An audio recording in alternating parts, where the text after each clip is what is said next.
Let's do. If you are a hairstylist, if you like to do hair, or if you just want to learn a little bit about hair, then this is where you're supposed to be. That just makes sense, right? Because you click the title and it says trichology, and I'm probably gonna have to define that in the beginning. So, trichology is the study of the hair and scalp as it's connected to disease. This is something that in my journey of hairstyling, I've been a licensed cosmetologist for like 18 years, and I just was like recently came across the topic. Actually, Carmela Marie, she was like, you know what trichology is, right? And I'm like, huh? Like, no. How long I've been doing hair, right? But whatever. We live and we learn.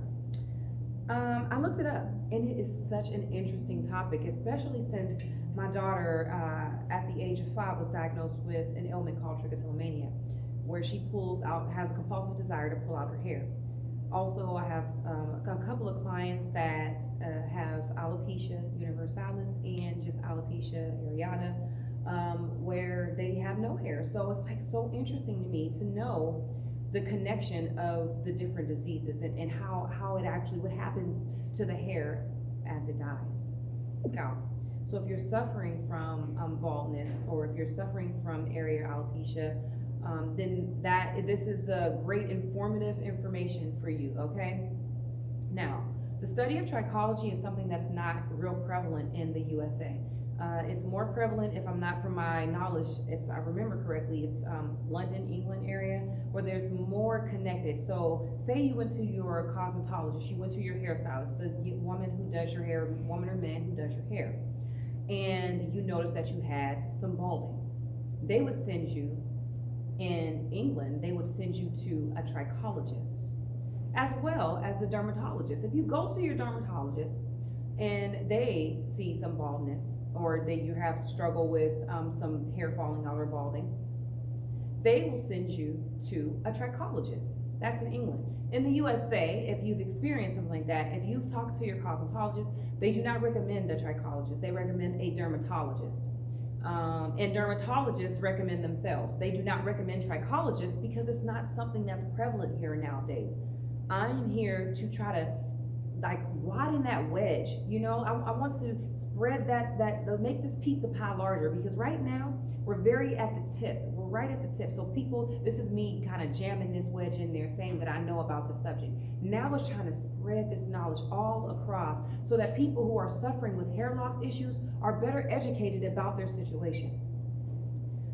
What happens when your hair loss? I explained the situation to my fiance. I explained it to him a couple of times, and he just looked at me and said, "Can you make it in layman terms? What is you talking about? Alpha 5 reductase and DHT and dihydro testosterone? I have no idea." So what I came up with was a fun analogy to describe what happens to the hair. So we're gonna take avo, okay, avo, and you see avo is in a pot. And there is a stem. He's a tree, okay? And there's a stem, the tree trunk coming all the way up, which is the sprout of hair, okay? We got one sprout of hair. The top layer of soil is the dermis, the epidermis, the skin that we see.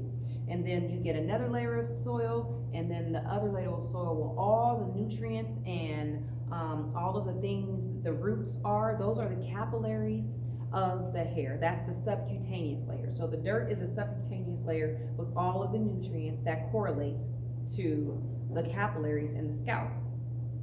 So what happens when you have balding is, so say you water your dirt, right? And in your water is something toxic, which is alpha 5 reductase, okay? So say you put a little bit of bleach in your water.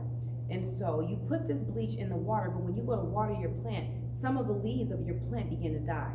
That is what happens to the follicle or the papilla of the hair. The Clorox in that scenario is alpha 5 reductase. That is an enzyme that changes the naturally occurring testosterone in our body. It transfers it, it connects it, and binds to it and changes it into DHT, which is dihydrotestosterone, which causes, it binds to the papilla, the root of the tree, it makes it die. It smothers it. It kills it. So that's what happens to people when they're losing their hair. You have higher levels of DHT. Now, the body is a complex place, so don't get it twisted. It's not only the DHT that causes baldness.